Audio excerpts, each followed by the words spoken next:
Hi everyone, welcome back to my channel. मैं हूं प्रिया। कैसे हो आप सब? आई होप आप बहुत अच्छे से होंगे। जो लोग मेरी वीडियो पहली बार देख रहे हैं उनके लिए बता दूं कि मैंने अपनी प्रेगनेंसी के लिए पहले आईयूआई करवाया, जिससे मुझे एक टॉपिक प्रेगनेंसी हो गई जो कि कंटिन्यू नहीं की गई। फिर मैंने आईवीएफ करवाया, जिससे मुझे ट्विंस प्रेगनेंसी हुई और मेरे 2 बेटे हैं।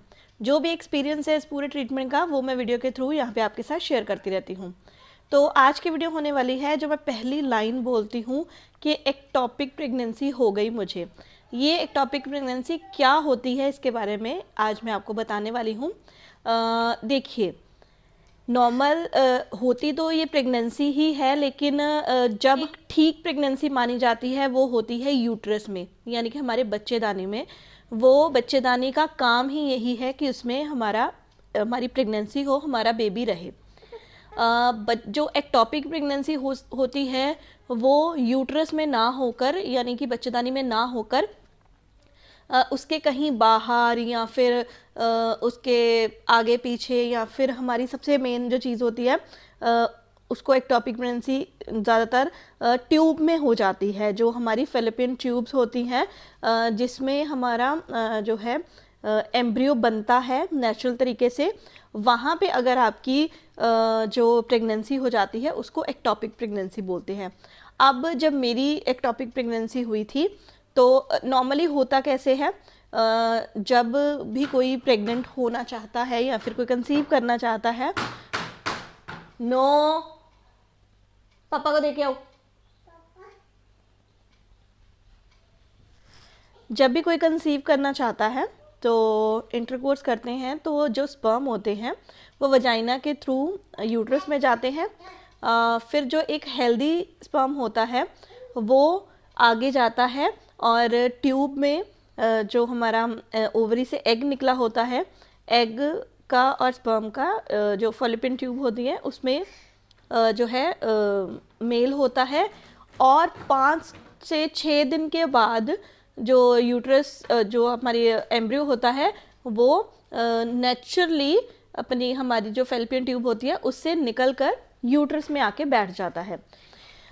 जब मेरी प्रेगनेंसी हुई तो मैंने आईयूआई करवाया। आईयूआई का जो प्रोसेस होता है वो नेचुरल प्रेगनेंसी से काफ़ी ज़्यादा मिलता जुलता होता है, सिर्फ हम इसमें इंटरकोर्स नहीं किया जाता। मैं आपको बताती हूँ आईयूआई में क्या करते हैं कि जैसे हमें एग्स बनाने के लिए, अच्छे एग्स बनाने के लिए इंजेक्शन्स लगते हैं, और फिर एक दिन देखा जाता है, ओव्यूलेशन का टाइम देखा जाता है, और फिर आपको एक ट्रिगर इंजेक्शन लगाया जाता है जो कि इसलिए होता है कि जो आपका अंडा है वो फूट जाए।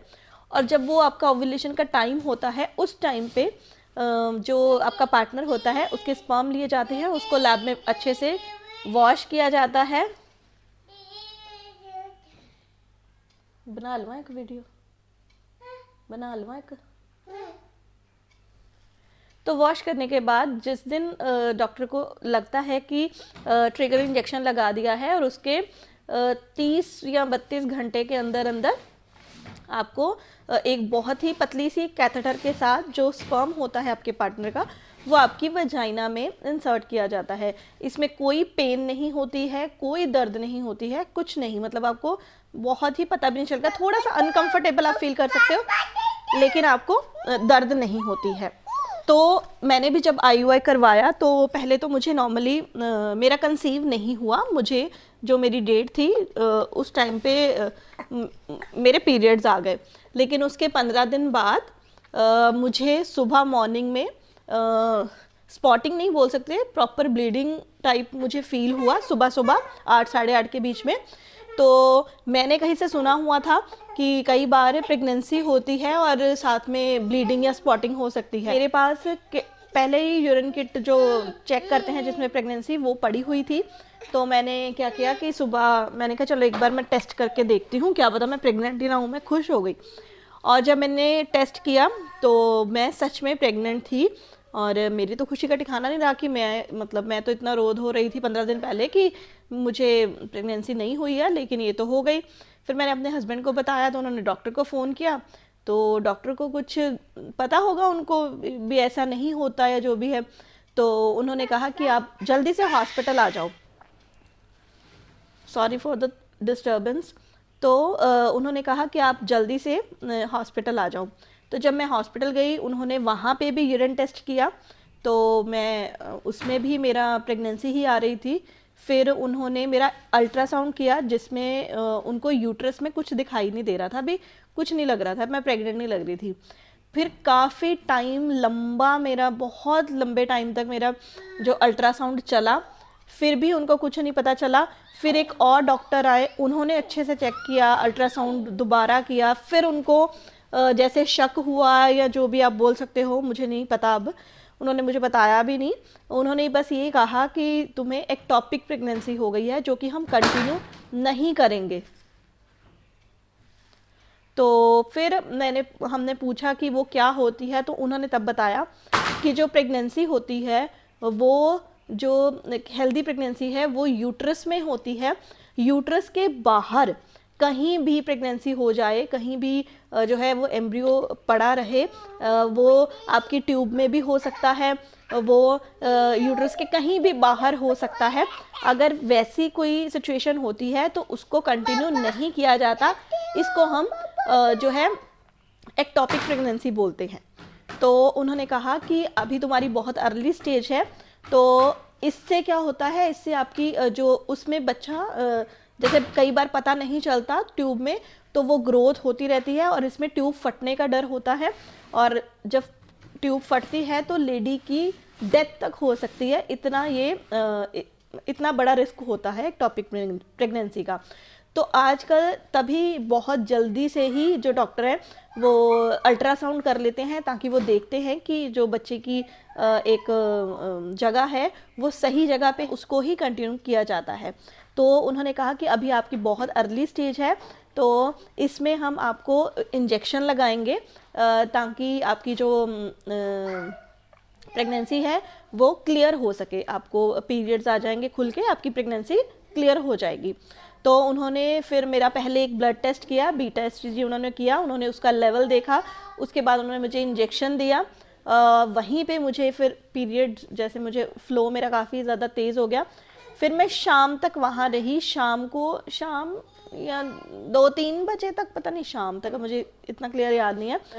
फिर उन्होंने मुझे दोबारा एक इंजेक्शन लगाया कि इससे मतलब थोड़े टाइम के बाद वो लगाया कि इससे भी आपका थोड़ा और फ्लो तेज़ हो जाएगा।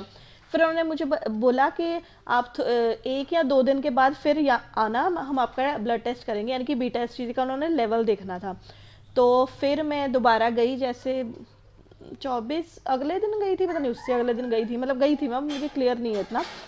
तो फिर उन्होंने मेरा दोबारा ब्लड टेस्ट किया, तो वो जो था वो नहीं, तो वो मेरी क्लियर हो चुकी थी, जो प्रेगनेंसी थी वो रिमूव कर दी थी। यानी कि कई बार ऐसा होता है कि लेडी को पता नहीं चलता, वो अल्ट्रासाउंड नहीं करवाती, और वो फिर जो प्रेगनेंसी होती है वो बढ़ती रहती है और ट्यूब तक फट जाती है, और फिर जाके जब खुल के ब्लीडिंग होती है, क्योंकि इसमें कोई दर्द नहीं होती, कोई पेन नहीं होता, आपको पता ही नहीं होता कि कैसे है। जितनी देर तक आप अल्ट्रासाउंड नहीं करवाओगे उतनी देर तक आपको पता ही नहीं चलेगा। जैसे नॉर्मली जो कंसीव करते हैं तो नहीं पता चलता कई बार कि ठीक है प्रेग्नेंट हो गए तो हो गए भी, कोई बात नहीं, करवा लेंगे अल्ट्रासाउंड। तो फिर अगर ना किया जाए तो ये प्रॉब्लम ज़्यादा बढ़ सकती है। तो इसलिए अगर आप हॉस्पिटल जाते हो, अपनी प्रेगनेंसी आप जब होती है, चाहे वो नॉर्मल है, अगर आपकी किसी ट्रीटमेंट के थ्रू हुई होती है फिर तो आप कॉन्शियस ही होते हो, डॉक्टर आपको बोलते ही हैं। लेकिन अगर आप नेचुरली भी कंसीव कर रहे हो तो ज़रूर आपको अर्ली एक अल्ट्रासाउंड करवा लेना चाहिए, ताकि पता चल सके प्रेगनेंसी सही जगह पे है या नहीं है। आई होप मेरी इस वीडियो से आपको थोड़ी सी हेल्प मिली है तो प्लीज़ इस वीडियो को लाइक करना, चैनल को सब्सक्राइब करना और वीडियो को शेयर करना बिल्कुल ना भूलना। और कैसी वीडियोस आपको चाहिए, क्या आपको देखना है, वो भी नीचे कमेंट ज़रूर कीजिएगा। तो आप मुझे अब फेसबुक पे और इंस्टाग्राम पे भी फॉलो कर लीजिए, वहाँ पे मैं रेगुलर अपडेट्स देती रहती हूँ इंस्टाग्राम पे। तो चलिए मिलती हूँ मैं आपको अपनी अगली वीडियो में, तब तक के लिए अपना ध्यान रखिएगा एंड बाय बाय।